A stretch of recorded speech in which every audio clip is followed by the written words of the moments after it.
Good evening and welcome to the San Bruno City Council meeting of May 14, 2013. I'd like to thank the Garden Club for the floral arrangement they always supply for our meetings. Roll call, please. Councilmember Salazar. Here. Vice Mayor O'Connell. Here. Mayor Ruane. Here. Councilmember Medina. Here. Councilmember Ibarra. Here. And Carol, we missed you. Will you Welcome lead back. us in the pledge? Thank you. I'd be glad to. I pledge allegiance to the flag of the United States of America and to the republic for which it stands, one nation, under God, indivisible, with liberty and justice for all. We don't have any special announcements this evening. I have two presentations.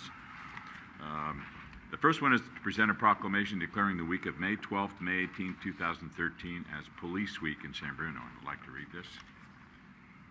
Police Week, right.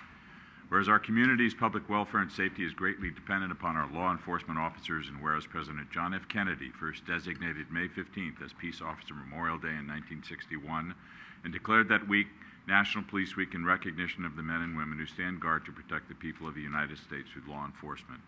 And whereas we honor those men and women of law enforcement who, through their courageous deeds, have made the ultimate sacrifice and service to their community, and we pay our respects to the survivors of these fallen officers.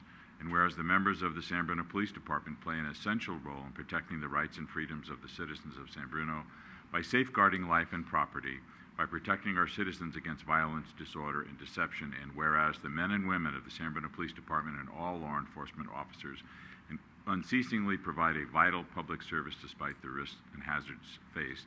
Now therefore be it resolved that I, Jim Ruane, Mayor of the City of San Bruno, hereby proclaim the week of May 12th through May 18th, 2013 as National Police Week. And I encourage all residents to join me in commemorating law enforcement officers, past and present, who have rendered dedicated service to their community by preserving the rights and security of all citizens. Chief?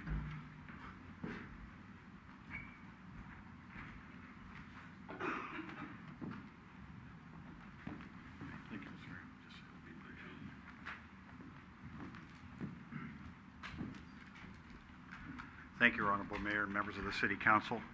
As you mentioned, Police Week is to honor those officers that gave the ultimate sacrifice for their community. And as you mentioned, tomorrow is National Police Day. Unfortunately, the names of 120 officers will be added to the Peace Officer Memorial, and 2 of those officers are from California. That's 120 too many. To help honor these officers in National Police Week, we always hold Police Day at Tanforan. That was held last Saturday, and thank you to the Citizens Crime Prevention Committee. Over 11 agencies attended the event. We had canine demonstrations, we had crime prevention material, and the officers get to meet the community. Thanks to the hard work of Officer Daryl McCoy, Corporal Howard Hoyer, and Officer Tony Perkins, the officers honor those who have fallen for National Police Week. Quite proud of the men and women of the San Bruno Police Department that guard this community 24 hours a day, 7 days a week. And thank you for honoring them. Thanks. Thank you, Chief.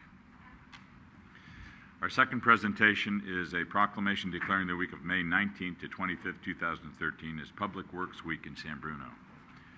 Whereas public works services are an integral part of our citizens' everyday lives, and whereas the support of citizens is vital to the efficient operation of public works systems and programs such as water, sewers, streets, storm drainage, and whereas our community's health, safety, comfort, and quality of life greatly depends on these facilities and services, and whereas the efficiency of qualified and dedicated personnel who staff the City of San Bruno Public Services Department is influenced by the citizens' attitude and understanding of the work they perform, and whereas this year's theme, Because of Public Works, is all about the quality of life brought to communities throughout the world, we're able to have clean water, safe streets and neighborhoods, efficient traffic, and safe, clean communities because of public works.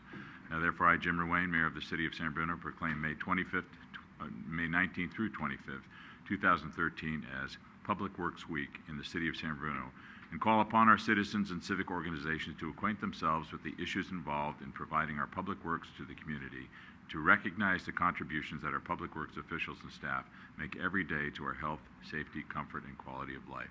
Ask the Vice Mayor to present this, please.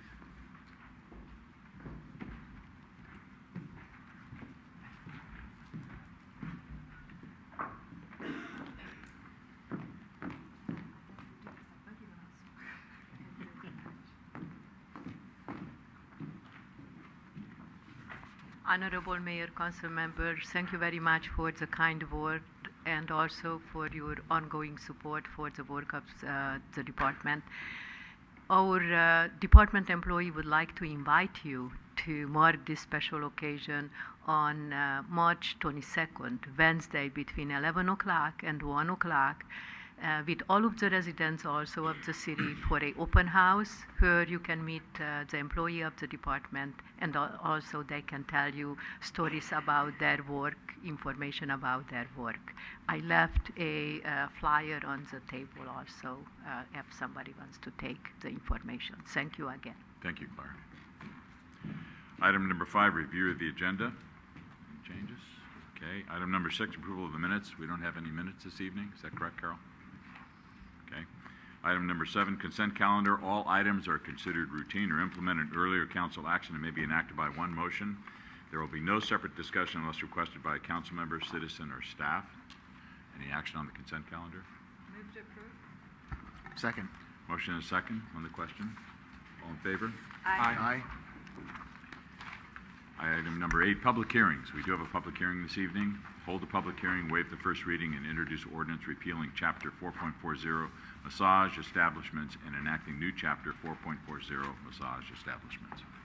Good evening, Mr. Mayor, members of the City Council. This is a public hearing to introduce a revised massage establishment ordinance. You looked at a draft of this ordinance at the last meeting. Before the last meeting, we actually sent a copy of that staff report and the draft ordinance off to all of the property owners and all of the massage establishment owners so they could take a look at it and could come to the meeting last time.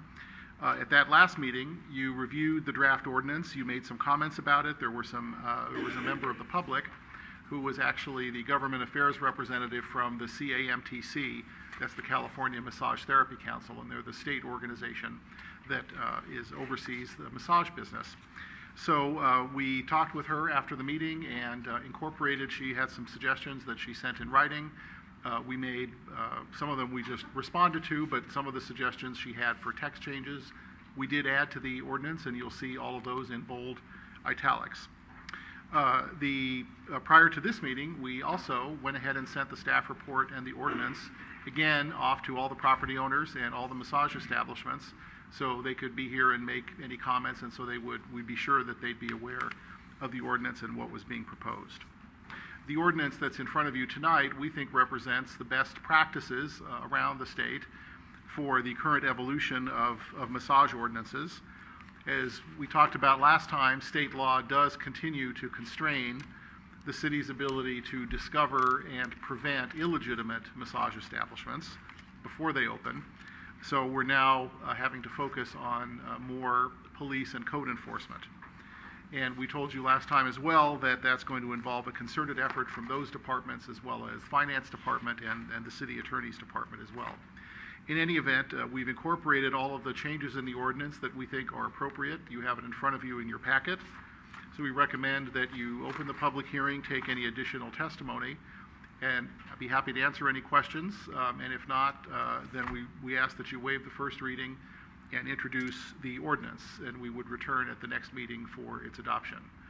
Be happy to answer any questions. Any questions of Mark or staff at this time? Through the chair. Okay. Mark, when you look at what the suggestions from the CAMTC is, they actually wanted it a little stronger. So there were two things. One of the suggestions did in fact make it stronger. Beverly May, the representative, pointed out that there was a provision of state law that was recently introduced that allows us to prohibit a new massage establishment from occupying the same place as an old establishment if that was thrown out or it was in violation. So that's in there. There was one suggestion, to be fair, that they recommended we take out of the ordinance, which we didn't. And that was a suggestion that staff be able to review or that staff be allowed to ask for the transcripts of the massage therapy schools that the individuals go to. And the concern that the CAMTC had is that that's really their function to determine whether the person is qualified to do massage. Unfortunately, what we found, as detailed in the last staff report, is that just because you get a certificate from the CAMTC doesn't necessarily mean that you won't then later engage in activities which let's say, you probably didn't learn at that massage school. So as a result of that, we think it's important for staff to have the ability to look at those transcripts and make sure that they're valid and they come from schools that actually exist. Any other questions of staff? All right, this time we're going to open the public hearing. Would anyone from the public like to address the council on this matter? All right, if you don't wish to, then you should know that if we close the public hearing, you're precluded from discussing this with us any further. Move to close public hearing. Second. Motion is second on the question. All in favor? Aye. Any action by the council? Move to waive the first reading. Second. Motion second to waive the first reading. All in favor? Aye. I'll introduce the ordinance. Vice Mayor O'Connell. Aye. Councilmember Medina. Aye. Councilmember Ibarra. Aye. Councilmember Salazar. Aye. Mayor Ruane. Aye. Item number 9 is public comment. Items not on this agenda. It is the council's policy to refer matters raised in this forum to staff for investigation and/or action where appropriate.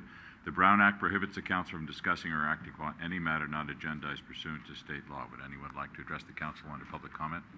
Mr. Rico?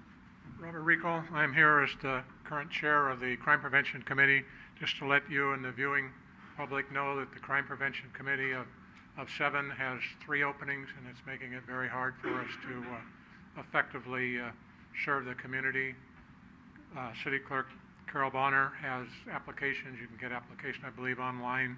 So hopefully there will be numerous good applications coming in to where the council can interview and fill the position and any other position on your cities and committees.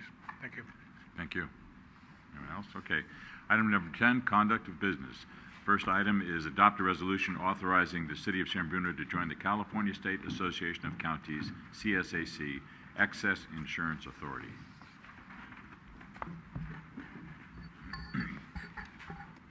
Good evening, Honorable Mayor, members of the City Council. The city is self-insured for workers' compensation claims or claims arising from injuries incurred on the job up to the initial $750,000, which covers medical disability, salary continuation, and legal costs. This means that the city directly pays for all claims below that $750,000 self-insured retention level. For any claim above this amount, the city maintains a commercial excess workers' compensation policy up to the statutory maximum. The city's current excess workers' compensation policy through Arch Insurance expires on June 30, 2013.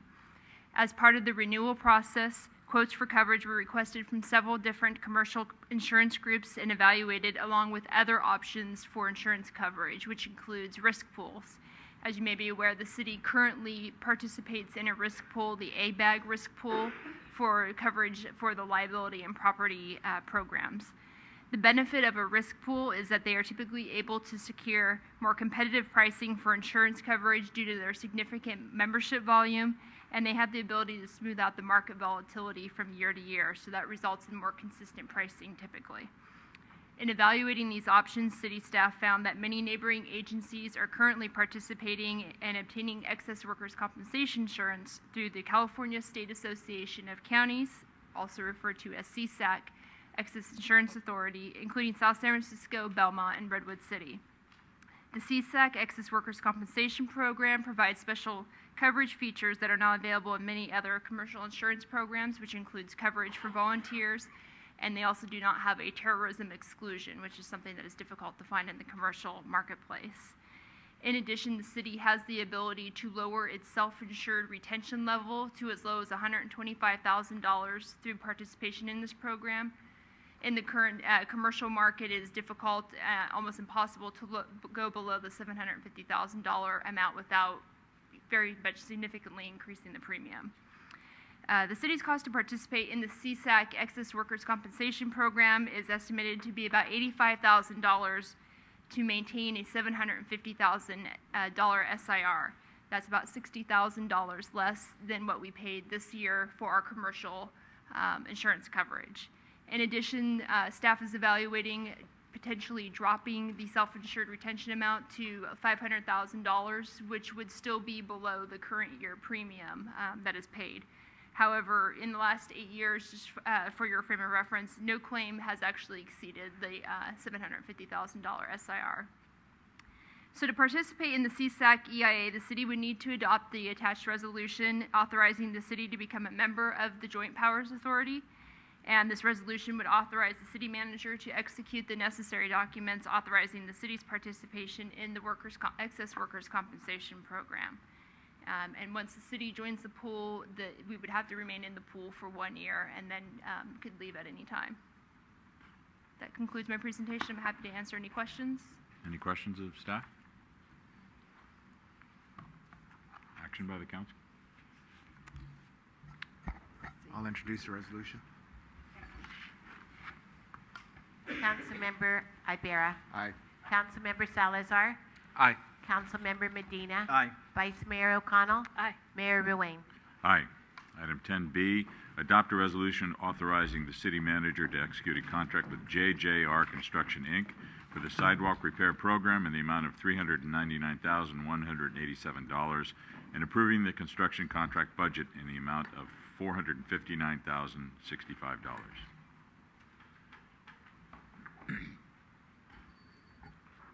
Good evening, Honorable Mayor and members of City Council. I'm here tonight to present the sidewalk repair contract as is relating to the sidewalk repair program. As you know, the goal of the sidewalk repair program is to make sidewalks safe and accessible for all users. To accomplish this goal, the city established a 6-year program in 2007 to repair damaged sidewalks identified in a citywide inventory. This inventory is then continuously updated as staff receive individual complaints. The target of this 6-year program is to address all the recorded city responsible sidewalk with 3/4 inch or greater defects. The program also has a property owner participation component, which provides the property owner the opportunity to use city contractors to repair their damaged sidewalks. To date, the city has completed 3 construction contracts and repaired over 1,000 damaged sidewalk locations. This item in front of you tonight is the 4th and the last contract for the current program. When this contract is completed, it will conclude this 6-year program. Staff will return to the City Council to discuss and recommend the new program as part of the CIP adoption process. This proposed contract will repair 397 locations with 3/4 inch or greater defects. The number is a combination of the initial sidewalk inventory and the updates from the individual complaints. If the City Council awards this contract, staff will mail letters notifying approximately 2,000 property owners of the participation program component. These property owners are the ones that have recorded 3/4 inch and above sidewalk deficiencies. Staff will also post the program opportunity on city website, cable, and insert a short program description in the utilities billing statements. Now, onto the specific of the proposed contract. Staff advertised this contract in April and received 2 bids. The lowest bidder is JJR Construction, and their bid amount is $399,187. After review of their bid proposal and reference check, staff confirmed that their bid is responsive and responsible. JJR Construction also completed the 3 previous construction contracts to repair city sidewalks. Staff recommend a 15% contingency for this contract, which brings to a total of $459,065 as the construction contract budget. This amount is funded by gas tax and Measure 8 as previously appropriated. Staff recommends the City Council to approve this contract. If approved, construction is anticipated to start in July. Staff will start notifying the property owners in June, and this contract is anticipated to end next July. That concludes my presentation, and I'll be happy to answer any questions. Any questions? Ken? Of the 397 installations, how many are private property responsibility? The 397 locations are all city responsible locations. We estimate in the contract that approximately about 35 locations that might be an additional as part of the homeowner participation component. Okay, and so the last year, or the last time in the program, you said that there were 107 were private responsibility. Does that mean the 107 actually paid, or they were just responsible? Because what I'm getting at is you lay it out that it's an advantage for the property owner, to contribute to take advantage of the contractor. I'm sure you don't have 100% participation. So what happens to those projects that don't participate? Of the 107 locations that were paid for and by the property owner that are, of course, they're responsible to repair, they have shown interest. So staff keep an active log of the homeowner that call continuously, and it's been very favorable for those that are interested to make their sidewalk safe for themselves and for their neighbors and the user of the sidewalk traveling. So do they get repaired, or Yes, they are do. they? Are you I'm saying just- all 107 got repaired? I think that's the question. Yes, Okay, 100%. 100%. And each of the private property owners paid their share. Yes, 100% of the cost. Okay. Through the chair? Irene? Are you finished? Okay. First of all, for the public, what determines who's responsible? Like, what is a city responsibility and what is a resident responsibility?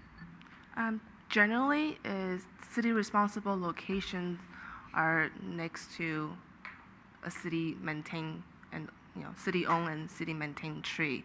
So Okay. a lot of the damaged sidewalk are caused by uprooting tree roots, and there are other locations where it just due to the old age of the infrastructure, and there's no apparent reason, just because it's basically that it's old aged, and those are responsible by the homeowners. Okay, so if a homeowner is responsible, and if someone reports a sidewalk that is more than 3/4 of an inch raised up, and the city goes out and determines it's the homeowner's responsibility, then what's the next step for the city? Staff follow the guideline, the enforcement guideline, basically send out notices to these homeowners that are responsible of the damage. Give them a time frame, I believe is about 60 days to repair, but the guideline basically requires this staff to send out 2 notices, and we haven't gotten to that point, but city could go ahead and repair the work and ask for a reimbursement from the property owners. Okay, and if they refuse to reimburse us? Here is, this will be included in our recommendation for the continuation of the sidewalk program beginning next year. Until now, even if it's part of the program to enforce the repair of the sidewalk, until this point, the city never enforced that requirement. Based on the process included in our code and in the process approved by you, if after the second notification, the property owner still does not repair the sidewalk, the city will go in, will do the repair, and then the cost of the repair will be lien against the property owner property. This is the next step of enforcement, which wasn't fully implemented yet. Most of the residents were willing to work with the city and showed willingness to work and to do the repair when they were asked. The overall intent of this phase, how was defined, was for the city to show the leadership and to fix all of the deficiencies in the sidewalk, which was the city's responsibility. And with this last contract, that goal will be achieved. All of the known deficiencies for which the city is responsible will be repaired at the end of this contract. The second main purpose was also the public education, that this will be a very extensive public outreach to let the residents know that is their responsibility and they have to take responsibility for the repair of those deficiencies. And this will be incorporated on a ongoing sidewalk repair program with a more aggressive enforcement will be the recommendation. Will be up to you how will be your decision, but will be part of the program description beginning next year. Okay. Just one more. If somebody goes online to our city site, how would they get to what you're talking about? And so somebody has they know where a sidewalk needs repair. It doesn't look like it's a city, or it doesn't matter. There's a sidewalk piece that needs repair. They go online and they report it, or they call or something.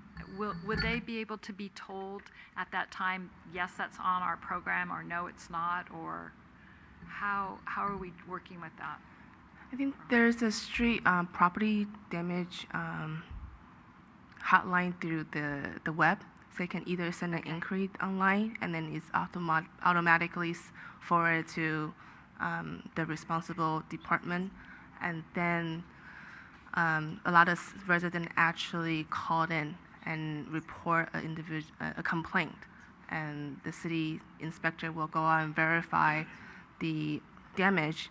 And we also work with the parks department to verify whether, if we found a tree, whether that's a city-owned and city-maintained tree. And the turnaround usually is about within a week we can give an answer to the property owner. Okay. Okay, great. Thank you. Sure. Just Rico, additional sorry. clarification. Right now, in order for a residence to find out specifically if in a certain location the repair will be done, is not other tool available at this time just for them to call the department, and the department will be able to share that information with the resident. Okay, so they would get back Yes. back to that person. Yes.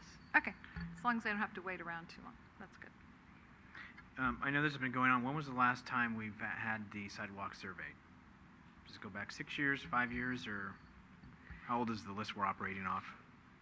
The last survey was done in 2004, and this program was based on that survey done in 2004. Since then, the inventory was updated on ongoing basis based on complaint or visual observation during a project or other site visit. So we have an inventory list of the sidewalks and the concerns, just like as we do the streets when Yes. the infrastructure committee meets. Okay, and the letter that goes out to the residents, just for myself and maybe my colleagues, I'd like to see a copy of it just to refresh my memory, and hopefully it's written in an area and in a way that if this is your first dealings with the city, it's inviting, it's clear, it's simple and to the point, and there's a reference point of where they can both get information online or also just picking up the phone.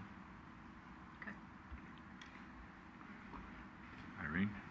I'm sorry. If we get more than 35 individuals who want to make their repairs on their sidewalk, would we be able, or you be able to come back and ask us for more money to do more repairs? You know, say 100 people say, oh, I want to be part of this program and have my sidewalk repaired. If the amount is more than the 15% contingency that we recommended, and it's because of the increased public interest, we can always come back to the city council and recommend an increase of the construction contract based on those numbers. Okay, I would be really interested to make sure we keep track of that. I think people have suffered a lot in different areas, particularly the older part, and this is a really great program. I know my mother took advantage of it a couple years ago, and she was quite pleased with the results, and it was effortless. So it was a good program, and it's well worthwhile. So thank you. No resident was refused or turned away that they couldn't participate in the program so far. Good. Anything else? Action by the council? One Ken? last question. So we know out of these, and you have it broken down from 3/4 of an inch to 1.5 inches. So we're taking care of everything that's at least 3/4 of an inch and higher and worse. And that's what the 397 is. So if anybody else calls, then it's the understanding that it's less than 3/4 of an inch of a displacement. All of those locations which are serious responsibilities will still be deficiencies in the sidewalk which are not serious responsibilities. If I could intercede, This is not and I think you asked a question earlier, Councilmember Ibarra, that you may not have given you an answer that is satisfactory. First of all, going back to something that staff said earlier, the inventory that we're using was done in 2004. Things may have changed over time. That inventory has only been updated as to complaints or field observations. So to the extent that new areas have become problematic and they haven't already been inputted into our database, they may remain outstanding after the completion of this project. The thing that I wanted to clarify, though, from your previous comments is that each year of this program, we've had good participation by residents, but we have not had 100% complete participation by residents who have responsibility for sidewalk repairs. So there may remain numbers of areas throughout the city where sidewalk deficiencies exist, and they are not city responsibility by virtue of the language in our code, and that the private property owner who is responsible has not taken effective action, either on their own or via our program. So there has not yet been any enforcement action. If we've got a territory where we're mailing out letters to, how many people are we going to mail this time? 2,000. Okay, so approximately 2,000 locations that we've observed that there is a sidewalk deficiency. We've budgeted right now for 35 of those private property owners to take advantage of our program. There are still many more that may or may not take advantage of the program.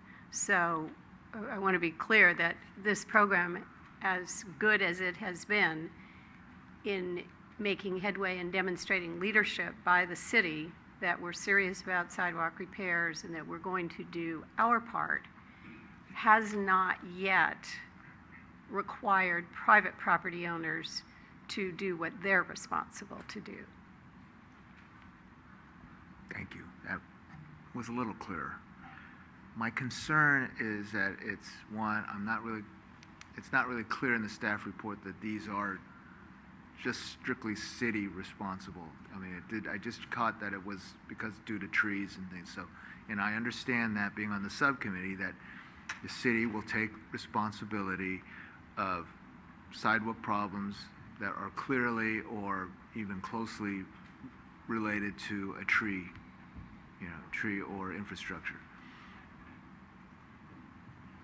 But if you're saying there's still 2,000 out there, does the city, does the community know that there's a liability issue here?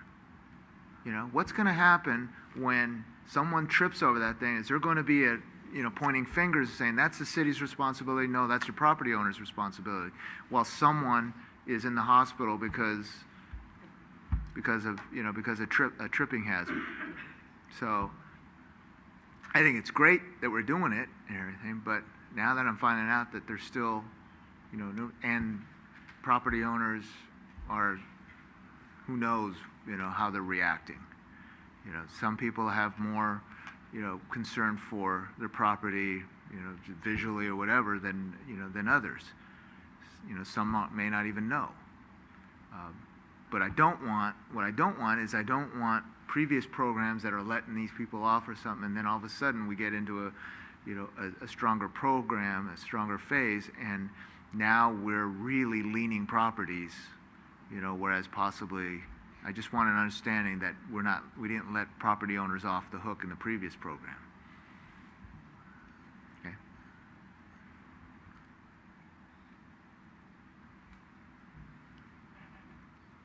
Anything else? Let me try again. I'm very clear on the 397, and I'm clear, and it's always been that. At first, I wasn't really clear how you came up, how these guys were bidding. I mean, and maybe they didn't go to every one of the 397,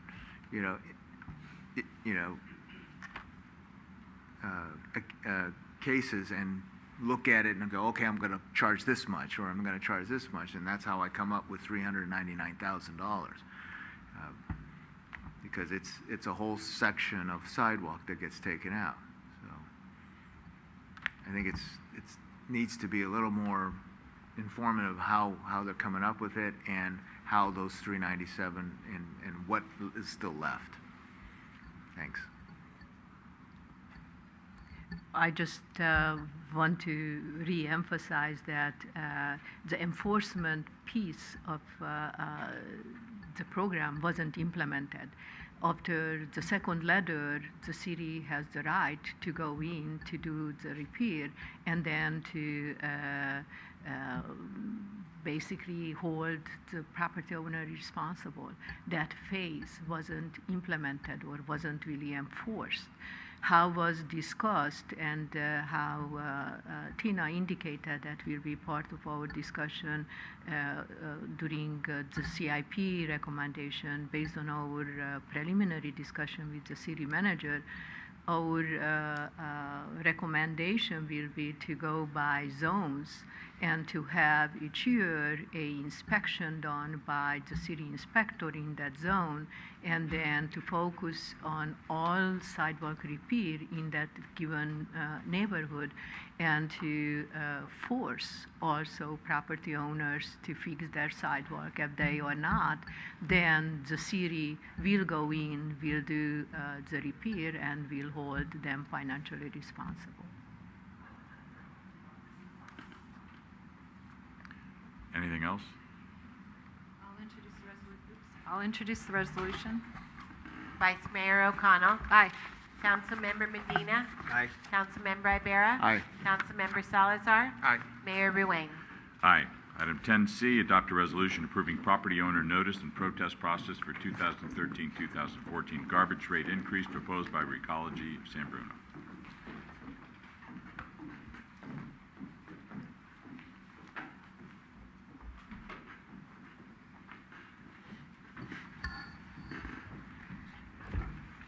Good evening, Honorable Mayor, members of the City Council. My presentation this evening is to provide an overview of the 2013-14 garbage rate adjustment proposals provided by our franchise garbage provider, Recology San Bruno. I will begin by providing an overview, and then I will hand it over to Kirsten Pinocchi, General Manager of Recology San Bruno, who will provide more information about the proposed organics program. These rate increase proposals have been reviewed with the City Council Subcommittee members, Mayor Ruane and City Council Member Salazar, and I ask that they please provide any additional information that they wish to provide. The city's franchise garbage provider, Recology San Bruno, is entitled to a detailed rate adjustment every 3 years, with interim rate adjustments limited to CPI and pass-through disposal costs during the other years. On March 1st, Recology submitted a detailed rate adjustment in accordance with the franchise agreement, requesting a 2.17% rate increase to base services, along with a supplemental proposal to begin an organics program in San Bruno in January 2014. Per the franchise agreement, Recology's rate adjustment is due on March 1st. However, this March 1st deadline did not anticipate the 45-day property owner notification process, also referred to as the Proposition 218 process, which requires the City Council to approve the advertisement of the rate by mid-March in order to meet a July 1st implementation date. In prior years, Recology has been able to provide the city with the rate adjustment proposal well before the March 1st deadline to accommodate this process. However, due to the complexity of both the detailed rate year analysis and the supplemental organics proposal, an early submittal was not possible this year. The city met with the City Council Garbage Subcommittee in early March to discuss options for the rate review process. Various options were discussed, and in the end, the subcommittee provided direction to delay the implementation of the base rate until September 1st to allow sufficient time to review the rate proposal. This 2-month delay results in a slightly higher 2.61% rate due to its collection over 10 months rather than a full 12 months. During this meeting with the subcommittee, it was determined that the firm of HF&H Consulting, it's formerly referred to as Houghton Farnkoff, would be engaged to review the two rate proposals. HF&H Consulting is a firm that specializes in the area of recycling and solid waste, and their expertise allows for more rigorous review of the rate as well as the mechanics of the organics program. And so they could come in and evaluate, the proposal and the number of trucks needed and the routes, and really evaluate whether or not the proposal was exactly what the city needed. HF&H worked extensively with Recology over the last 2 months, and in the end did determine that both proposals accurately reflected Recology's costs to deliver these services. So as I pointed out earlier, there's two proposals here this evening. The first is a base rate adjustment, and this is the detailed rate year adjustment of 2.17%. With the September 1st implementation, it would be 2.61%. And then there's a supplemental proposal for organics, which would begin, the proposed date is January 1st, 2014. And the proposal is to roll that rate and roll out the rate over the course of the 12 months as the program is rolled out, so all the costs are not, the rate is not incurred in total on the implementation date, but it is spread out over the course of a year. So that would result in a 4.48% rate increase in January 1st, 2014, followed by 2.24% rate increases over the next 6 months, July 1st and January 1st, 2015.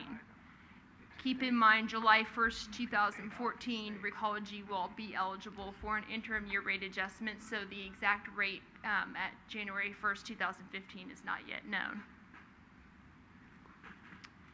Using those first two rates for the 2013-14 year, you can just take a look at what that would do in comparison to other cities. And what this does is looks at what the 32-gallon, which is still the most popular container size today, what the rate is today, and what the rate would be with the 2.61% rate adjustment. And that first column, or the middle column, and it's comparing to the cities on the peninsula that are still offering programs like ours that does not include organics. The last column adds in not only just the base rate adjustment at 2.6%, but also the initial 4.48% rate adjustment, and compares it to the other cities in San Mateo County that are offering a proposed organics program. So as you can see, we would remain basically in the middle range. Yeah. So I will let Kirsten provide more information about the proposed organics program. However, the current collection process is for the green waste bin is bi-weekly service, and so you put out your green waste bin every 2 weeks and it gets serviced.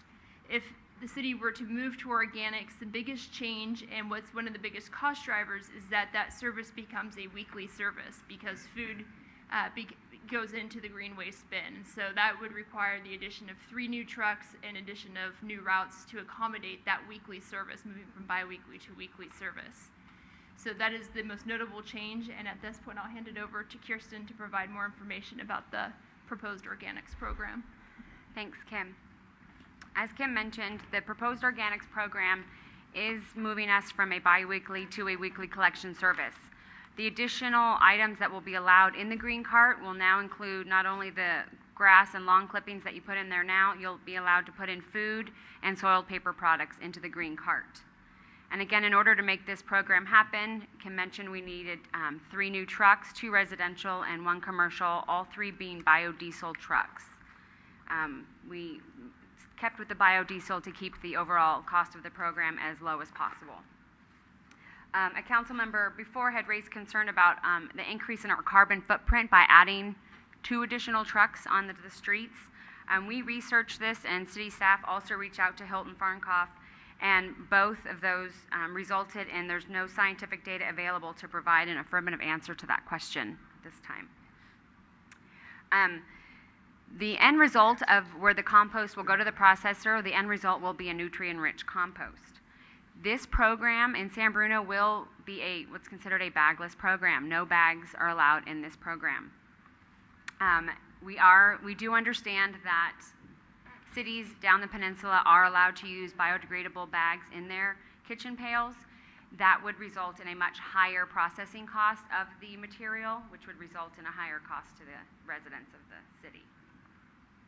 Up on the screen is an example of being able to use the compost pail, which is what's going to go onto your kitchen counter. And one way to keep the moisture condensed is to use a newspaper or a brown paper bag. And then your kitchen pail would then be dumped into your outside current green container that you already use for grass clippings. Kirsten, when Yeah. you say bags, you're talking about plastic bags? Yeah, no versus- plastic bags and no biodegradable little green plastic bags that people might see down the peninsula. Okay. But paper bags are fine. Paper bag or newspaper can go in there. Next screen. Okay. These are examples of what would be allowed in the organic material program, which would be, like we said, food scraps, meats, fish, bones, and also your soiled paper. So your pizza boxes, which currently cannot go in the blue cart, will now be allowed in the green cart.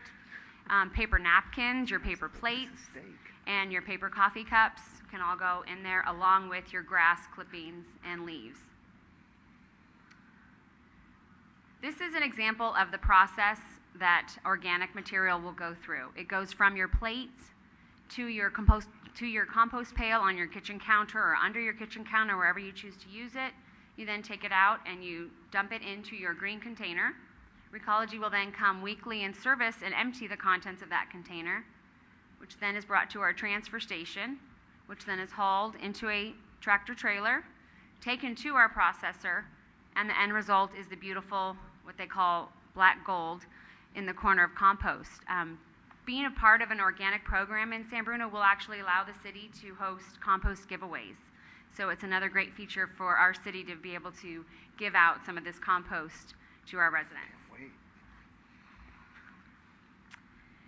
Why do we want an organics program in San Bruno? There's a lot of reasons, a few of which we'll mention. Having an organics program does and will help us meet the statewide goal of 75% diversion in 2020. This goal was set forth by AB 341. Programs such as organics takes a long time to mature. We are very close to the year 2020, so now is the right time to start a program in order for us to bring the program to maturity and be super processors by 2020. Environmentally, it's the right thing to do. We're putting our food in the landfill when there are programs out there that will help divert that material. And it's just the next best thing. 9 out of the 14 cities up and down the peninsula are doing organics. 9 out of the 14. And it's truly the natural progression of where we are going in the recycling world. We have a lot of residents that work outside of San Bruno who compost at their office and have reached out to Recology saying, why can't I compost at home if I do it at work? That being said, in 2011, we had several commercial customers come to us asking for organic program, whether their corporate offices were doing it elsewhere or they just wanted to be a green leader. One of which was Walmart.com when they got here, were very aggressive in recycling. So we worked with the city and developed a commercial pilot program to allow us to meet the needs of our commercial customers. And since then, we've grown our pilot program. As you can see, there's a few more, but we're very proud to say that John Muir School is an extremely good organic composters. Bel Air School has been online recently, and we also work with Skyline College. Their Pacific Dining, their cafeteria, is participating in the program, and great feedback. Before the commercial pilot program, they were diverting about 30% of their garbage through just single stream recycling. During this pilot, they are at 48%. So they are diverting almost 50% of their waste right now. And it can only get better with more education as the employees start to jump online. So we're very proud of that. I'm also proud to say that we've worked with the city and we're rolling out a residential pilot program in June. So we've worked together to select some areas of San Bruno, and some residents are going to be notified shortly that they've been asked to be a part of this residential pilot. We feel that we can get some great data from the residents that participate in the pilot to help with the rollout in January. And your very own city of San Bruno, City Hall is going to be participating in this program in the summer. So we will be spending the next 7 to 8 months really pre-educating the residents and commercial businesses of the city in order for the program to be very successful. We believe the key to success or failure is keeping the public informed, so we're going to do our best to really educate them. Just to give you a kind of snapshot of a couple of cities that are similar to ours in size, Pacifica rolled out both single stream and organics at the same time, but they, as you can see, they reduced their garbage by 712 tons, and they increased their organic by 320 tons. So they really grasped onto the organics program and did a great job. And Cupertino, about a little bit larger than us, reduced their garbage by 50%. So that concludes my portion of the presentation. I am open for comments or questions before giving it back to Kim. Multifamily? Multifamilies will be educated. They're going to be part of our target audience the next 7 to 8 months. We're going to visit the homeowners associations and really try and promote the importance of composting at their facility as well. Okay. Any questions of Kirsten or staff? Ken? Yes. Mayor asked multifamily, and I see your list of the pilot program. The commercial in Pacific Dining is the only restaurant. Aren't restaurants big candidates for organics? Absolutely. Yeah. Unfortunately, because it is a pilot program, we're limited in size. We are squeezing these customers into our current routes that we have right now. So there's only so much space that we could accommodate. So we allowed the people to come to us. Yeah. We did reach out to a few Legacy Produce and Mexicana Produce and brought them on board, but we were limited. Okay.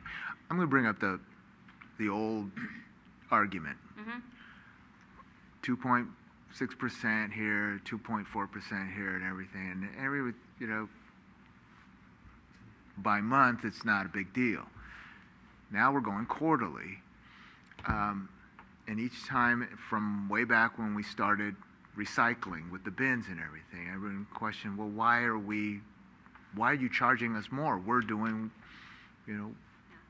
we're taking garbage out of the landfill, because we've been trained to say that landfill costs are skyrocketing and increasing all the time, and now that we're taking it away from the landfill, we're making black gold. Mm-hmm. We're doing, we're recycling bottles, we're doing all this stuff that is going back into usage, mm-hmm. or supposed to be. So now we're saying, now we got organics, we got single stream recycling, everything, and you're getting 3 new trucks. And supposedly we're going to be paying for those 3 new trucks over the course of a year. but the rates are going to still stay up there. You know, and I understand that you've got 3 new drivers possibly, or maybe not, but 2. you've got, yeah. So there's going to be an increase from that. But it's like every single program that comes in, there's that initial startup cost that gets, you know, that we get hit with, but it stays there. It stays within the rate. And then you come back each year or every 3 years or whatever, and we understand things go up. But it just seems that that initial startup cost rates always seem to stay, even though they've already been paid for. So how do you explain that? How do we explain that to the customers? There's a myth that the landfill fees always do go up, but the cost to process organic product is expensive, no doubt. And hopefully, processes will streamline and get a lot easier, and the costs will go down, and they'll be similar maybe to the landfill fees, but it's a lot more expensive to process the material to make the organic product. We try to condense the routes as much as possible to only add 1 more yard waste or compost driver and 1 commercial route. How to explain it to the residents? I don't know how to directly tell them. I try to explain why it's important that we get to this, because we're going to have to start diverting more of our material by 2020. But it still costs the same amount for a driver to pick up material, just material in general, in front of the homes. Whether it's less garbage, more organics, more single stream, it's still the same cost to stop at each house. So it's safe, if I could, so it's safe to say that costs are always going to go up. The question is, how much do they go up? They may not go up as much. The next increase will obviously may not be 2.1%, and maybe, 1 point something percent. I hope for that. I hope for that just as much as the residents do. I mean, I live in San Bruno. I don't like to see the costs go up either. We don't like bringing a rate increase to the council. I would love to stand here and say, there's no rate increase this year, but Never will be, will it? labor is going up every day. You know that benefits go up every day. You pay benefits here in the city, and it's a continual fight. Okay. Thank you. Kirsten, Sure, if yeah. you based all of the information on a 32-gallon can that we have now, the typical can. So is there savings if we end up diverting more and not using that 32? Yes, we built into the rate a migration of customers moving from the 32 to the 32 with a liner, considered the 20-gallon. So yeah, I'd love to see a lot of the customers calling us saying that my green's so full, my gray's got smaller. That'd be great. Okay. Through the chair, just to clarify what the mayor was saying, if a person was to go from the 32 to the smaller, they would see a reduction. Okay, I think, Yes. because I don't know if that was clear as I'm far sorry. Yes, they would pay the lesser rate. They would pay the 20-gallon rate versus the 32. There was a slide, Kim, you showed, and it showed with the comparison from the various cities. Right, thank you. So we have the 2609, and that's with the additional 4.48 with the organics collection that would start weekly at with the 32. That doesn't take into the fact in that same year that the other 2.24 and the 2.24 in July and then January of 15. Does that take that into account? No, it is not, because, and the reason for that is because in July of 2014, Recology will be eligible for an interim year rate adjustment. So while we know what the rate adjustment will be for the organics component of the program, the base adjustment, the base services is not known yet. So we could put a number out there, but it wouldn't be an accurate number.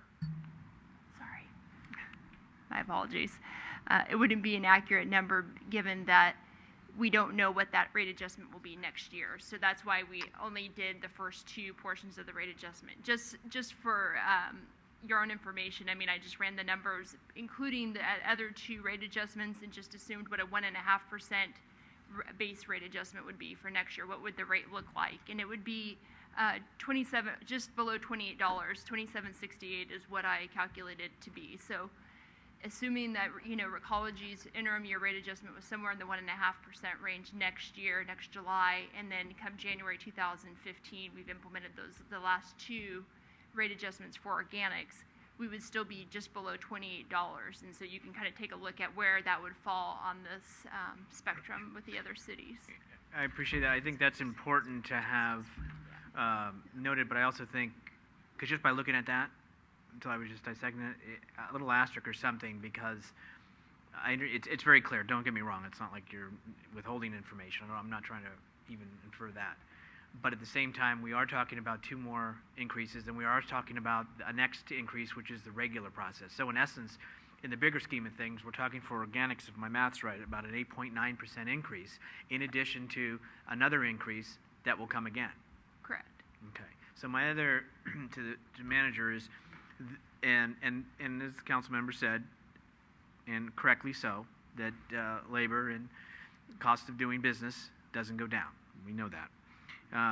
This is to go forward with the mechanism of 218, which is a requirement, which again would be going out to say no more than 8.96, or is that, because I know you have to advertise something, you can't go surpass that, but you can go below that, as what we've done once before.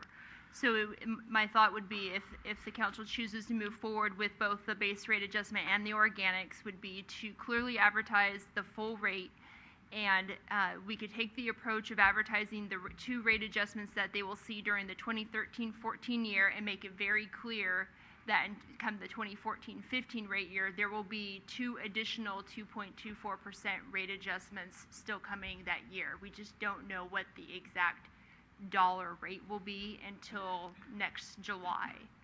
I think all that information needs to be included so that it's very clear, very transparent, very easy to read. I mean, I'm going through this, and I had ample time to go through this, and still you have to figure some things out. But again, us moving forward on this is just to have the mechanism of Prop 218 go forward.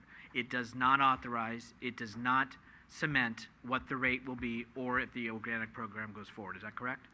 Correct. And so tonight, exactly as you said, tonight's action would be requesting, directing staff to move forward with the property owner notice process. We will advertise the rate, either just the base rate adjustment could be advertised, or both the base rate adjustment and the organics rate adjustments could be advertised at the same time.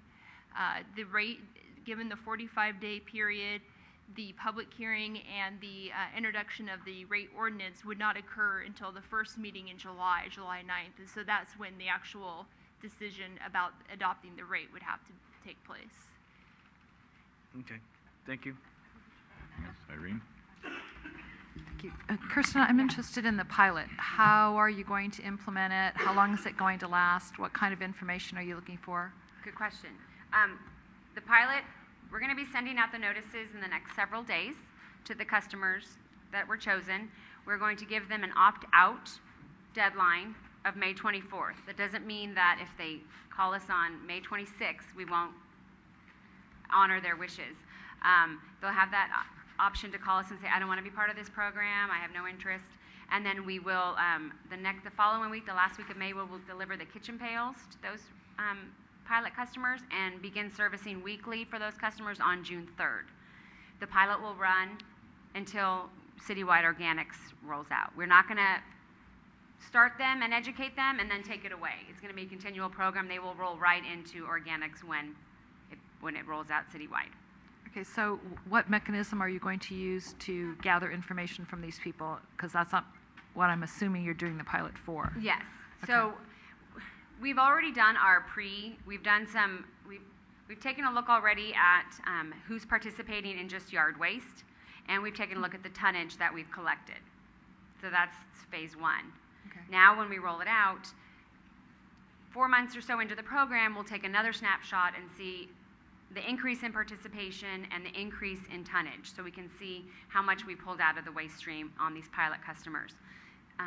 The goal is to then create a survey for these customers and ask the questions that we would like answers to. How did you feel about the program? Did you think it was messy? Did you put your can out every week? If you didn't, why? We'll develop a survey that's been used before, and we'll work with staff to answer all the appropriate questions. Okay, great. You answered everything. Thank you. Okay. Michael? Through the chair. Is there a seasonal adjustment for that tonnage? I was just thinking about that. Would it be different if you took that snapshot during a season when people aren't putting a lot of yard waste out, and then now it's summertime and maybe there's more stuff going in there. Is that going to skew your numbers at all? We used an entire year's worth of tonnage data to decide how much so the increase in cost is from what we pay for yard waste now and what we would pay for food waste. So we used an entire year's worth of data. So it captured the high and the low. Okay. Another thing we discussed in subcommittee was looking at the commercial customers and where they're space constrained. Would we be able to do something different containers for them so that they can, or sharing of containers? Have you had a chance to look at that at all? Some of the commercial customers in the pilot had space constraints, and we worked with them on making sure that the right bin size was right for them. If they needed to go more often because they needed a smaller container, there's definitely lots of plans that can be looked at. Okay. And we can also use knowledge from our neighboring cities down the peninsula on what they did with space constraint customers as well. Okay, thank you. Okay. And so in terms of our commitment to Recology to implement organics, so our action today is regarding the rate, but does that imply our commitment to Recology to implement the program so that they can go out and start planning purchase of trucks and whatnot? Or is that going to be a separate action? No, this is only a commitment to the property owner notice process. What we would do if the council decides to move forward tonight with advertising for both the base rate and the organics is at least take this opportunity with the property owner notice to begin the outreach and education process and utilize part of that brochure to educate about what organics is, but it does not tie you to organics. The decision for that will be in July when the rate ordinance is introduced. Okay. And that gives Recology enough time to do their planning, or it will give us enough time to get everything in place. I can't guarantee that the brand new trucks would be rolling out on January 1. It might be a program we have to start with used trucks if they're not there in time. But we would get the best of the best that we can get to start it off. But we would still start the program. Okay. Thank you. Mayor, can I make one Discussion. motion? Can I make last? Sure. The purpose of the comparisons with the communities, what is the point of that? Because, I mean, are we supposed to be looking at and saying, okay, we're okay because we're less than these communities? I almost want to question how come Foster City's so low? You know, so I think if we're going to show a comparison between the communities, are we prepared to say why there are some communities that are run by Recology that have a cheaper rate? So to answer that question, I mean, the slide is only for informational purposes, and it's just similar with the discussion with water and sewer rates. I mean, comparison to other cities is almost impossible because there's so many factors that play into that. Some cities who might have a larger industrial or commercial sector may have their rates apportioned in a manner that the commercial and the commercial customers pay a higher percentage of the overall cost, and so part of those rates are somewhat subsidized by large businesses, and maybe the residential rate is lower. And so it's really difficult when you're just looking at a 32-gallon rate it's really difficult to make heads or tails of what that means without taking a look at the full picture of the makeup and how those rates are broken out across different types of customers. I mean, I don't want to get into the whole question and answer thing. Again, if we're going to broadcast this, then be prepared to, to talk to the constituents as far as why is Millbrae more, why is Millbrae less, or whatever. Why is our neighbor, so much cheaper in some cases? So. Okay. Thank you. Kirsten, one last thing. You talked about we're not able to use biodegradable bags. Do other cities use them? If so, why can't we? The other cities use a different processor, one that is much more expensive and a lot farther. So it would increase the costs substantially to use a program with bags. Okay. And just if I can comment that our two schools, John Muir and Bel Air, are doing it without bags incredibly well. So I just have to give them their props because they've been working very hard in participating in this pilot. Okay, great. Any other questions or action by the council? I'll introduce the resolution. Vice Mayor O'Connell. Aye. Councilmember Medina. Aye. Councilmember Ibarra. Aye. Councilmember Salazar. Aye. Mayor Ruane. Aye. Item Right. 10D, schedule a study session for review of the fiscal year 2013-14 annual budget. Mr. Mayor, members of the council, as we do each year, we seek your guidance regarding the scheduling of budget study sessions, partly to give you the opportunity to determine what works for you, and partly to do it in public so that as one means of advising and informing the public about this important annual process. We typically seek your concurrence about 3 dates. In recent years, we have only needed to use 2 dates, and this year in particular, we will be bifurcating the operating budget and the capital improvement program budgets so that we anticipate asking your concurrence to schedule a separate workshop later in July or August to review the capital improvement program. So it's, while we may anticipate that there will only be 2 dates needed for review of the operating budget, we'd like to give you the opportunity to consider whether you want to schedule 2 or 3 dates and to make that information available to the public. Thank you. Do you have some dates in mind? Oh, I'm sorry. Yes, we do have dates. We proposed dates. I'm sorry. In the staff report, just looking at the calendar and considering other activities going on in the city, we're proposing that you consider among the following dates: Thursday, June 6th, Monday, June 10th, Wednesday, June 12th, Thursday, June 13th, or Tuesday, June 18th. And we're looking for dates that are within that general time frame. We anticipate distributing the budget to the City Council on May 31st. And we'd like to make sure that you have at least close to a week for your review prior to the budget study session, the first budget study session. That's the reason for the proposing of these dates. First one is the 6th. You have the calendars with you? I do. I'm fine. How does that look to everybody? I'm okay with every date except the 18th. Okay, the 6th is good. And The next one is the 10th, 12th, or 13th. I cannot do the 13th. I have a CCAG meeting. Okay. How about 10 or 12? Yep. Okay, Ken? Michael? Mhm. Why don't we just say For 6, 10, and 12 if necessary? Perfect. Okay, good. Thank you very much. Through the chair. Yes. Since we're on the budget, just to bring this up, and obviously we'll come back at budget. I'd like to see also to add a couple things as far as the fire abatement program, and that's the vegetation in our fields that we have. I'd like to have us look at that. I know there's a current funding around $30,000, but to see the needs that we may have out, there's a resident on Rollingwood that has brought that to my attention. And I just wanted to check on that. And then the second thing is, I know we had our commander retire, and so as we enter into the new budget cycle, there will be some savings as far as that position's concerned, why there's recruitment going on. And when I was at Tam Fran at the Police Appreciation Day, there's a couple things.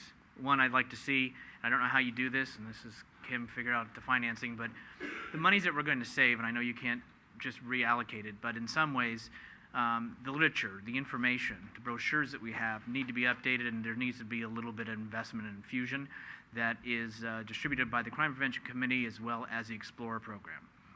That's the first thing. The second thing is the Explorer program itself. It once had 3 persons volunteer. These are young people that were trying to engage in volunteerism and trying to maybe be the future officers and dispatchers, etc. Basically, they're up to 12. A lot of thanks to Daryl. And I think if there's a one-time infusion, again, as I would say, to help this program continue and to have its training and continue its success. I mean, when I'm talking about money, I'm talking $3,000 to $3,500 maybe, one time. And so maybe with the savings of that, can go to this to try to help those activities. Okay. Item 10E, adopt a resolution approving the Parks and Recreation Commission's recommendation to accept a masonry lion sculpture from the San Bruno Lions Club to be installed adjacent to the Beckner Shelter at San Bruno City Park and rotation of the adjacent water fountain. Good evening, Honorable Mayor and members of the City Council. I'm Danielle Brewer with the Community Services Department. In December, the City Council adopted a resolution accepting a donation from the San Bruno Lions Club for labor and materials to make repairs and improvements to Beckner Shelter. As part of the action, Council approved funding for a bronze plaque to be installed in the shelter to recognize the work done by the Lions Club. In the beginning of April, the Lions Club completed the renovation of Beckner Shelter picnic area. Approximately 33 lions and their families were in attendance and assisted in power washing, painting and repairing picnic tables, staining the horseshoe pits, upgrading the electricity, installing new light fixtures, and repairing the roof over a 4-day period. Following the completion of the project, the Lions Club submitted a proposal to the Parks and Recreation Commission at their regular televised meeting on April 17th. The club is now exploring the possibility of installing a masonry lion sculpture near the existing water fountain, approximately 20 feet from the shelter. So this is the location of the water fountain now and the concrete pad that they're hoping to be able to set the lion on. And that's in where the shelter is in relation to the picnic. The existing water fountain would need to be rotated 180 degrees, and the Lions Club would incur any costs when hiring a licensed plumber to complete the work. The Lions Club will be holding their June general membership meeting at Beckner Shelter on June 18th. At that time, the city will unveil the bronze plaque recognizing the Lions Club for the work at the shelter, and if approved, they would like to unveil the lion sculpture at the same time. This item is being presented this evening on behalf of the Parks and Rec Commission, who at their April 17th meeting voted unanimously to recommend to the City Council acceptance of the masonry lion sculpture from the San Bruno Lions Club. Greg Pierce, the Parks and Recreation Commissioner, is here to answer any questions regarding the Commissioner's recommendation. All right, questions of staff? Through the chair. Irene. How big is it? It's hard to tell. It's that big? It's like,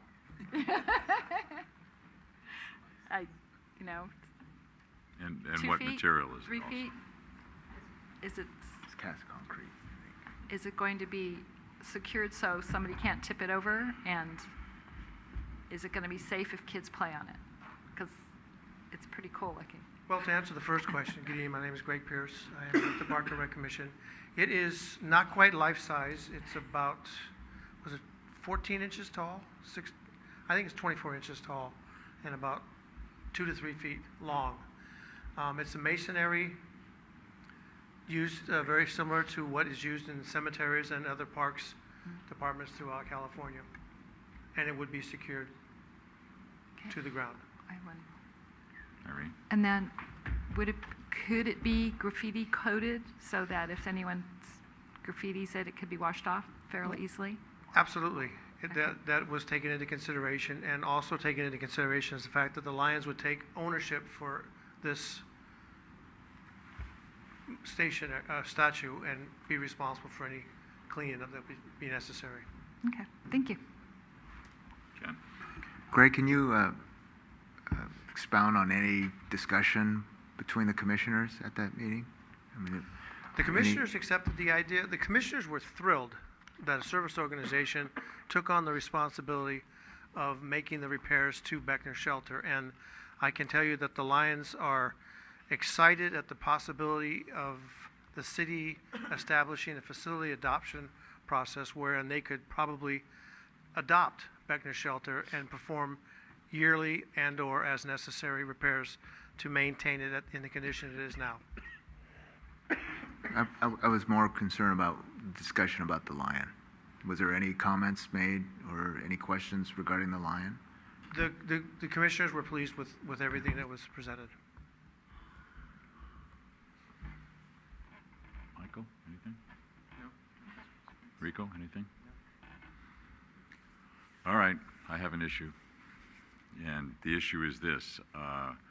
We work very, very hard on a program to limit things like signs on benches in the park, trees being dedicated to people with plaques.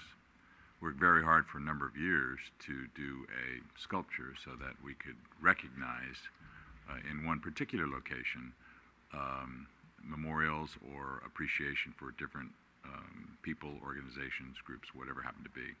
That's number one. Number two is we already have a plaque being dedicated at Beckner Shelter and thanking the Lions Group for doing that. And believe me, I really appreciate that. You've done a beautiful job.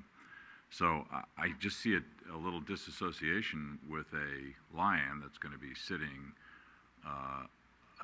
away from the plaque, if you will, adjacent to a water fountain. What does it mean when I walk up there and I rent Beckner Shelter, and what's the lion all about?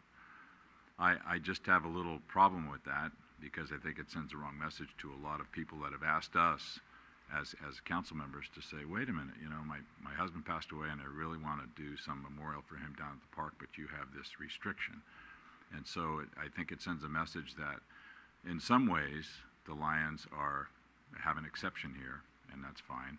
I would be willing to go with some type of a relief of a lion, maybe along with the plaque, so that people can associate one with the other. So that's just my comments.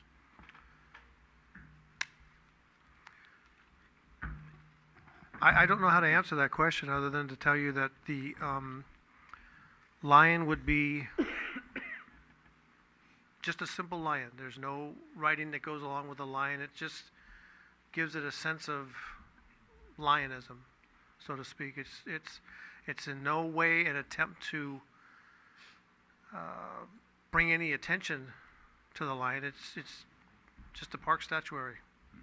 No, It would probably mean nothing to the public, would mean a lot to the Lions, and as I said, they're looking forward to the opportunity to adopt Beckner Shelter and to take on the responsibility of maintaining it whenever and as often as necessary. No, I understand that, and believe me, I really appreciate that. But once again, here I am, a member of the public. I'm coming up there for a picnic, and I see where the plaque, states that the Lions have done all of this wonderful work, that they've, perhaps we could embellish it, that they've adopted Beckner for the future, for use and enjoyment of the San Bruno community. And then I go over to get a drink of water, and there's a big lion sitting there, and I'm going, what's the lion? Why do they have a lion here? Why don't they have a cat or a dog or it just hits me the wrong way, that's all. So I just want to get it out there. Mr. Mayor, is it the location of the statue?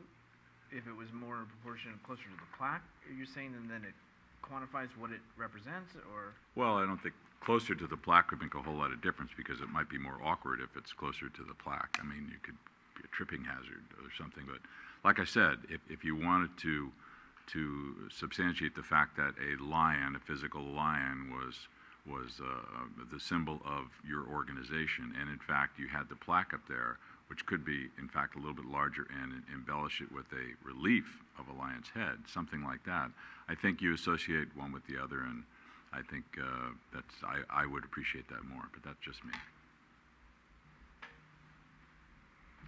Ken? I'm going to try and speak on behalf of Lions. It started with trying to place a animated type of lion water fountain at City Park that was not well received by staff and possibly was not well received financially by the Lions Club. And so along with the project of repairing Beckner Shelter, there was hope that there would be more than a plaque.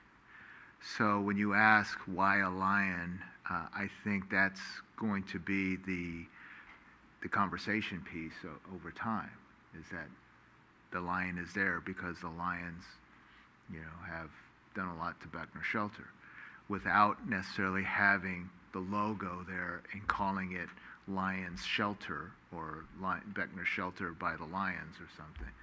So it is a symbol of Lions. It's not the official symbol of Lions, having a statue there of a lion, but it's there for a purpose for, to get recognition for Lions, for the Lions Club. If we were bears, there'd be a bear. We propose a bear, So, yeah, I mean, we're not just trying to put a lion out there because that was the sculpture of the month or something. It's there so that we can, I guess, not as clearly or not as obviously promote the organization. Danielle, where is the plaque going to be located for the benefit of the people that are watching? We've talked about 2 locations. The first one, so if you can see right above, on the left-hand side of the shelter, it looks like there's a box there.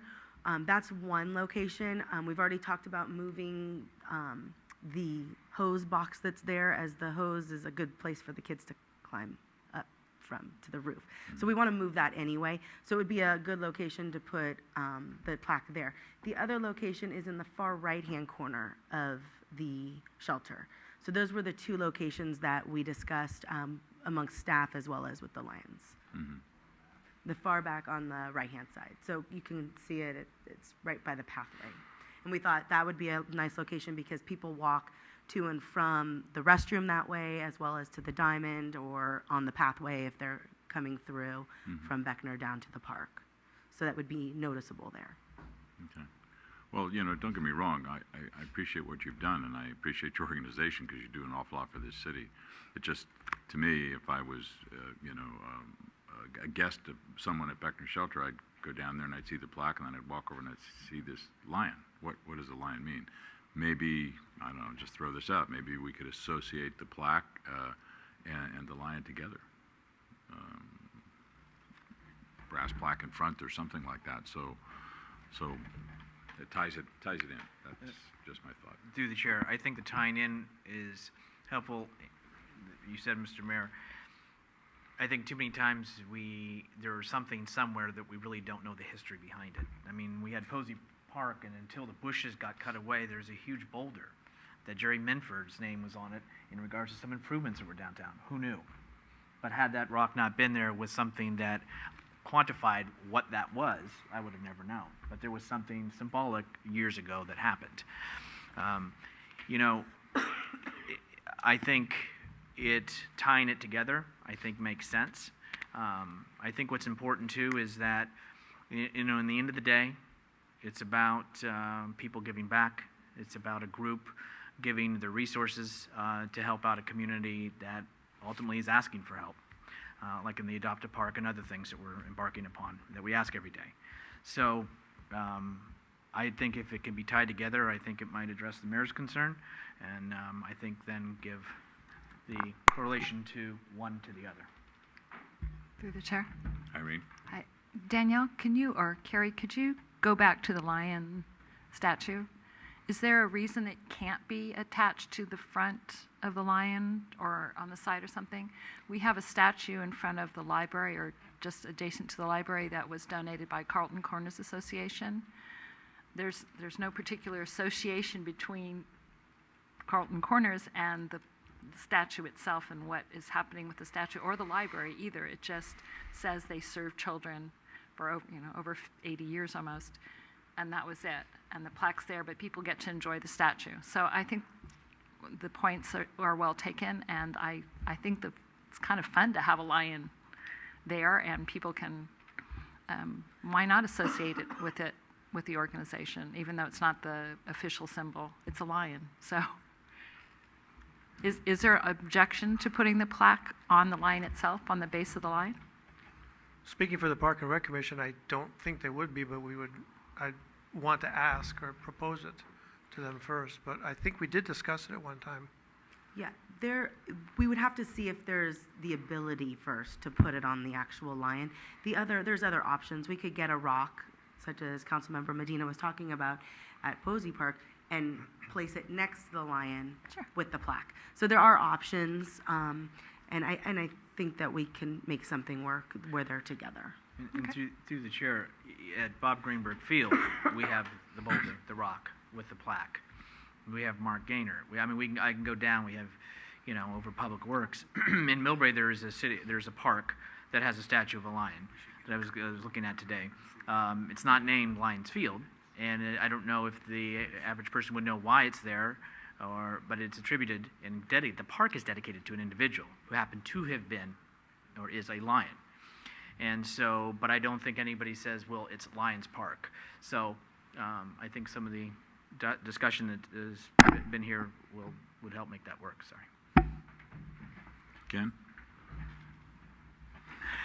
Now we need a sign that says the plaque is here because it needed to explain why the lion is here. We don't want to blow it out of proportion. No, it's nice to have the plaque in view on the structure, because then that's clear what the rehabilitation work was done. And the lion is just, it's just an added thing. It's just a lion. It's just a sculpture in the corner of not even clearly in view of the park. It's over by the water fountain. It would have been nice to be incorporated with the water fountain where the water's coming out of the lion's mouth or something, but it's sitting by guarding the water fountain, and that's about it. I don't think there's a need to explain why there's a lion lying next to the water fountain off to the side of the Beckner shelter. And if you put a plaque on on that lion, then it's not really clear what, maybe it's only clear that we donated the water fountain. And I just want to get away from putting plaques on rocks.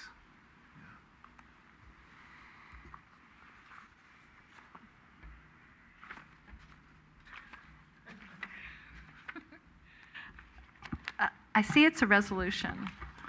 So can we adopt the resolution in part by adopting the resolution accepting the lion, and then the Park and Rec Commission and the Lions can work out where to put a plaque and leave it go at that? Is that enough direction to get it done? It is, if you're willing to accept what the commission comes up with, or you could direct us to bring back the recommendation from the commission. I personally don't need it back. It gets a little much, I think. We can beat some of this stuff to death, and 2 years later it's still not done. So I personally think the lion's fun, and if it associated with lions, great. If you guys want to put a plaque there, if you want it wherever, it's whatever, it's fine with me. I think lion is fun, and I'd like to introduce a resolution accepting the donation of the lion, and aside also thanking the Lions and their associates for all the work they've done at Beckner Shelter. It's fabulous. So I'm introducing a resolution saying that. Is that enough for now? May I just clarify, the motion would be for the acceptance of the lion to be statue, placed, yes, to be placed next to the where it says where the plaque goes is. You guys work it out. There's already been discussion separately about the location of the plaque, so that your recommendation, your motion here is consistent with the way the resolution is written. Okay, that's my resolution. Can I ask a question, though? There's also a provision in the resolution that talks about rotating the drinking fountain, and so I would assume that change to an existing facility we would want to approve that, or is that something that doesn't require approval? That's part of the approval. Is that what you're asking? Yeah, because, well, you said placement wasn't a condition of your... Of the plaque. Of the plaque, not of the lion. Right. Okay. Good. Okay. Sorry. Just wanted to be clear on that. So actually, you're correct. This has nothing to do with the plaque. So I'm introducing the resolution as it stands. Clarification. So the lion will be placed where the lion is suggested to be placed in the resolution, but you will bring back our suggestion to maybe relook at the placement of the plaque. Is that correct? And if it stays where it is, it stays where it is. But Not according to the motion that Vice Mayor O'Connell just proposed. The location of the plaque has been discussed among staff, the Lions, and the Parks and Recreation Commission, and is not, unless you want it to be, is not part of the discussion or the action that we're proposing to you tonight. Okay, so the proposal is, the resolution has been introduced just as submitted. Correct. Okay. The plaque would be placed according to those previous discussions. Okay. In one of the locations that, as Ms. Brewer previously identified. Okay, thank you. Okay. Vice Mayor O'Connell. Aye. Councilmember Medina. Aye. Councilmember Ibarra. Aye. Councilmember Salazar. Aye. Mayor Ruane. No. Item 10F, adopt a resolution authorizing the city manager to execute a contract with Environmental Sciences Associates, ESA, in an amount up to $106,000 to prepare an initial study and further environmental documentation with the proposed amendment to the U.S. Navy site and its environment-specific plan related to the Crossing Hotel site, and appropriate $106,000 from the general fund to the fiscal year 2012-2013 budget. Good evening, Mayor Ruane and council members. I'm David Woltering, the Community Development Director for the City of San Bruno, and I'm here tonight to present this staff report. The site in question, the Crossing Hotel site, has been envisioned by the city for a hotel since the late 1990s. In fact, with the decommissioning of the U.S. Navy site and the formation of the San Bruno Redevelopment Agency, this site was specifically envisioned for a specific plan. The specific plan was prepared for a 20-acre area. It envisioned a mixed-use development on this property, including a hotel. And the hotel at that time in the specific plan was identified to be about a 500-room hotel with a 5,000 square foot restaurant, facility, and parking.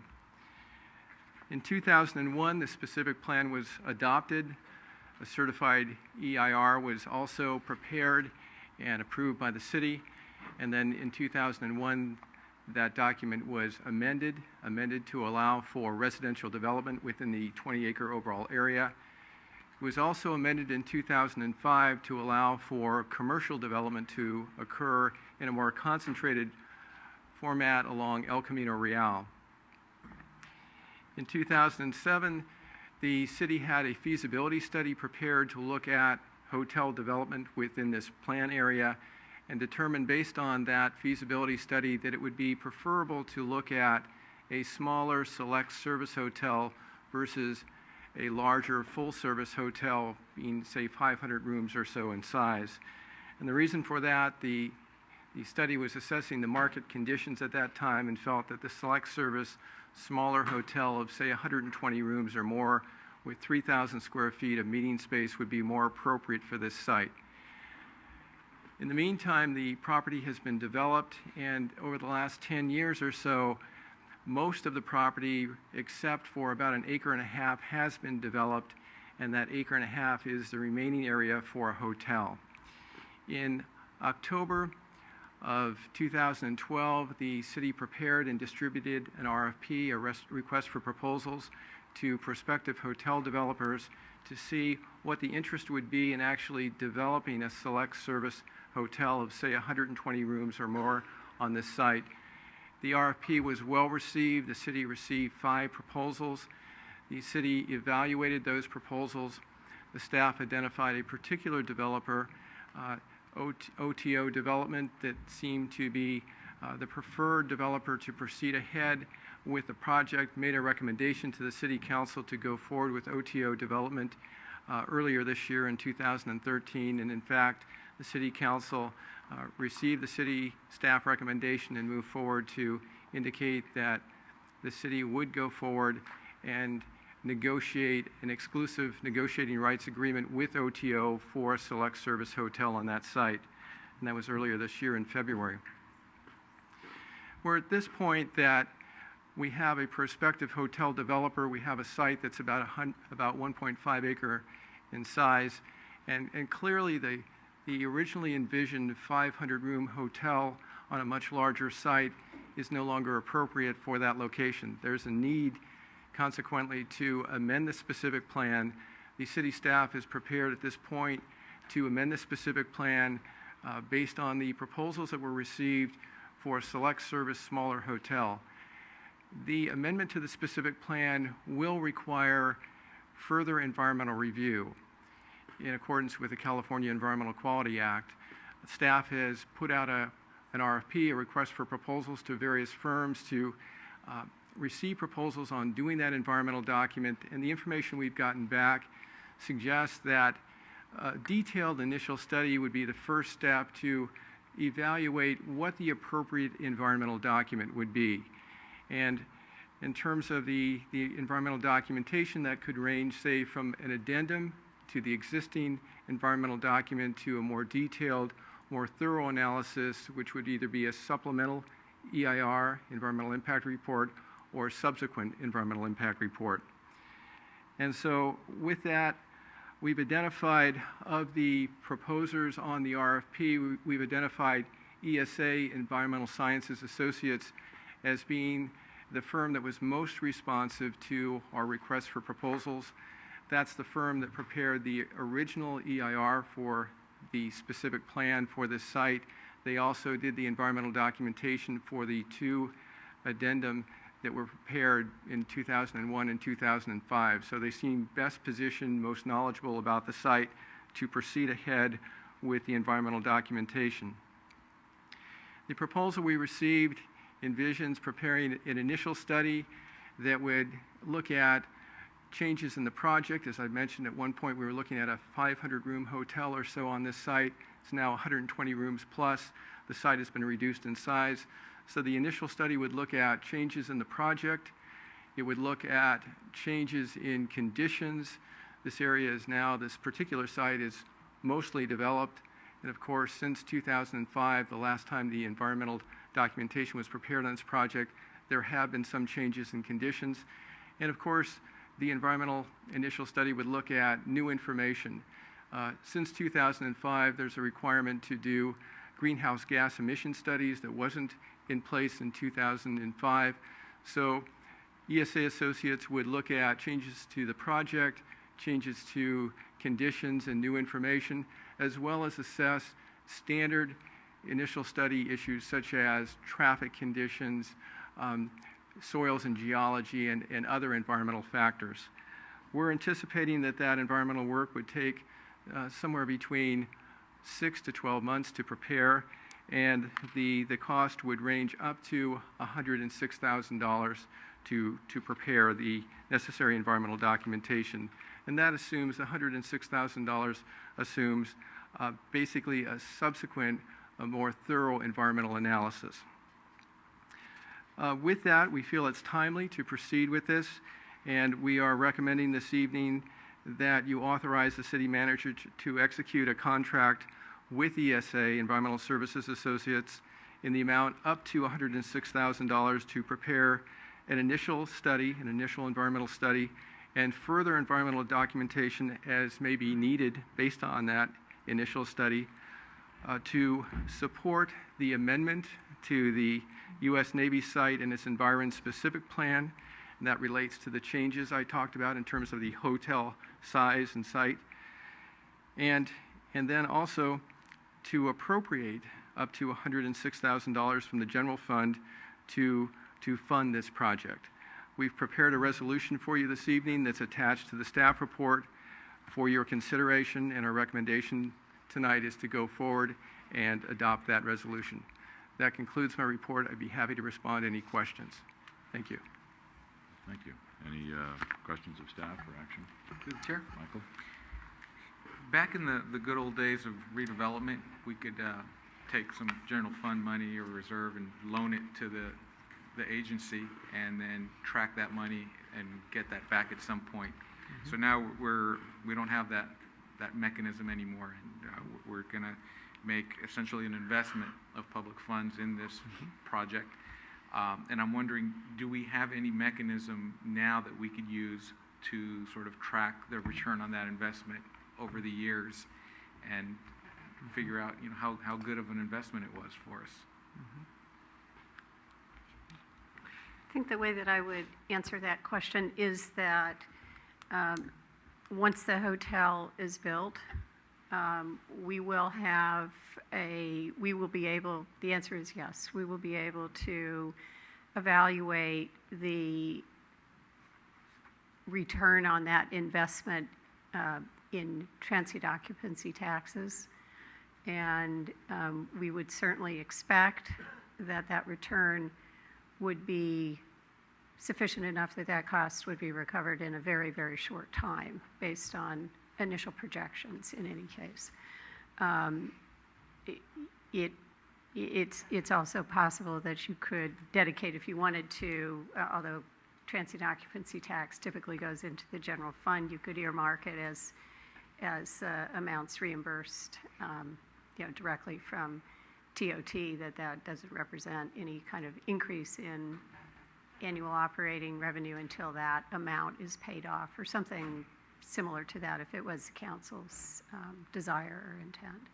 Okay. And because that, I mean, this particular expenditure right now is coming from unappropriated general fund. Okay. Correct. So yeah, it's undesignated. So I mean, would there be a benefit for us to want to replenish that, or I mean, is it basically there for us to do things like this, a development project? It is in general terms available for your discretionary use, and let me just describe why I'm saying that is that the City Council has made a number of prudent decisions over the last, particularly over the last couple of years as it relates to deployment of, or establishment of reserve funds, so that this amount is not being requested to come from any of those reserves. They may remain intact and in place. So while the city does not have a great deal of funds that can be deployed in discretionary manners, there is sufficient available resource to take care of this particular activity without damaging the city's other previous decisions related to reserve funds and the overall integrity of the general fund operating budget. And again, if it was the council's interest to look at this as an investment against future transient occupancy tax, that is certainly a justifiable and warranted type of approach. Okay. All right. Yeah, another concern I had related to that was just because we may be foregoing some of that TOT in the initial years as an incentive to the developer, it kind of spreads that payback period, pushes it out. It could be quite a bit farther, and so I'm just kind of wondering how that all plays out, and as we plan and evaluate this going forward. Yeah, and I think we're at a very early stage in understanding what the cost and revenue dynamics of a project are likely to be. We can certainly consider those issues as we continue to negotiate with the developer and to provide additional information to the City Council, which obviously we're going to do anyway, but to include this topic as part of those discussions and as part of that information that comes back to the City Council. Okay, thank you. John? Through Chair, I'm probably going to play right into David's hands here, and I know it's so complex, environmental impact report, CEQA and all that. Can you answer to what do you think? We're taking a project that was 4 to 5 times larger, and now we're going in there, and yes, there are some different factors or whatever over the last 10 years or so. But, I mean, isn't it pretty obvious that, there's probably insignificant impacts since we're not doing a 500-room hotel? I'd be happy to respond to your question. I wish it was so simple. It's not. And that's why there's a need to prepare that detailed initial environmental study to look at changes in circumstances. It's a smaller project, no question about that. But some time has passed since 2005. the area is developed in the surrounding area, there are some new requirements in terms of state law. So it is necessary to evaluate those changes of conditions, to look at new information in terms of greenhouse gas emissions, to evaluate traffic impacts. And once that detailed environmental initial study is prepared, at that point, then we'll have more information as we work with the consultant to determine what the appropriate level of environmental review is. So it's premature at this point to speculate on that. Anything else? Mr. Rico? Just one question. If for some reason our exclusive negotiating falls through with OHO or whatever the right name of the entity is, would we have to redo any of what you are proposing tonight if we open exclusive negotiation with a different party? Through the mayor, no, we wouldn't anticipate having to redo the document. In fact, as I indicated in the staff report, since the late 1990s, the city has anticipated building a hotel at this site. And in fact, at this point, the specific plan amendment is necessary to proceed with that vision, and the environmental documentation is necessary to proceed with that vision. So regardless of whether it's OTO development or some other entity that would want to develop the site, the specific plan amendment and the environmental documentation would be required. Anything else? Action by the council? I'll introduce the resolution. Vice Mayor O'Connell. Aye. Councilmember Medina. Aye. Councilmember Ibarra. Aye. Councilmember Salazar. Aye. Mayor Ruane. Aye. Item 11, reports of commissions, boards, and committees. There are no reports this evening. Item 12, comments from council members. Through the chair. Okay. I just, on behalf of the American Cancer Society and the Relay for Life committees, just want to thank the city and everyone in the community that participated in a very successful Relay for Life on April 27th and 28th. Funds, donations are still coming in, and we're getting very close to doubling last year's total. We reached our goal prior to the event of $40,000. We are now over $55,000. So thank you to San Bruno, and we'll take a rest and we'll start up again for next year. Thank you, Ken, and I know you put an awful lot of work into it, so much appreciated. Anything else? 13, closed session. We had our closed session, completed our closed session earlier, was posted. And before we adjourn, I'd like to have you join me in a moment of silence for a special person that passed away just the other day. Nadia Holliber was vice mayor of Millbrae and died at a very young age of 54. After a long illness, I want to offer the city's condolences to her husband Richard and her 2 sons and her family. So please join me.